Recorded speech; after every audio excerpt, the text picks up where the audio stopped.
আচ্ছা, জীবনে কখনো কোনো মৃত ব্যক্তিকে গোসল করিয়েছেন? যদি কখনো সুযোগ হয় তাহলে সেই মৃত ব্যক্তিকে গোসল করাবেন। তখন খুব কাছ থেকে দেখবেন মৃত মানুষের দেহটা কতটা অসহায় লাগে, মৃত্যুর পরে মানুষের দেহ কতটা ভয়ের কারণ হয়ে দাঁড়ায়।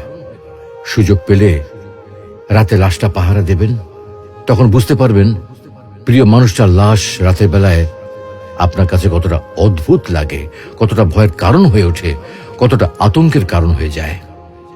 সুযোগ পেলে মৃত ব্যক্তির শরীরে একটু হাত লাগিয়ে কিছুক্ষণ তার স্পর্শ নেবেন।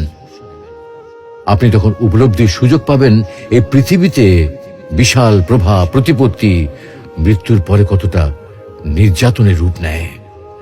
সুযোগ পেলে আপনজনদের লাশ কবরে নামাবেন খুব আগ্রহ নিয়ে।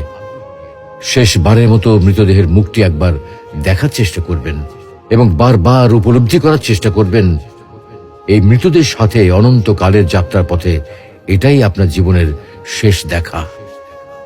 সুযোগ পেলে মাঝে মধ্যে কবরস্থানে গিয়ে নীরবে কিছুক্ষণ দাঁড়াবেন।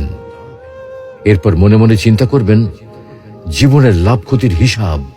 এই মৃত মানুষগুলো এই পৃথিবীতে কি করে গেছেন, কাদের রেখে গেছেন। যাদের রেখে গেছেন তারা কি কখনো এই মৃত মানুষগুলোকে স্মরণ করার জন্য কবরস্থানের আশেপাশে একটি বারের জনকে দেখতে আসে? আমাদের জীবনটা বড় অদ্ভুত, বৈচিত্র্যময়। আমরা এর জন্য ওর জন্য, ধন সম্পদের জন্য, ঐশ্বর্যের জন্য, বাড়ি গাড়ি টাকা পয়সার জন্য কত না মায়া দেখাই, আগ্রহ দেখাই, আরো চাই আরো চাই আমাদের। অথচ এই জীবনে আমরা মৃত্যুর কথা না ভেবে, পরকালের জবাবদিহির কথা না ভেবে কিভাবে আরো সম্পদ অর্জন করতে পারি সেই চিন্তায় বিভোর থাকি। হায় রে জীবন, এখনো সময় আছে, ফিরে আসুন মহান রবের দিকে।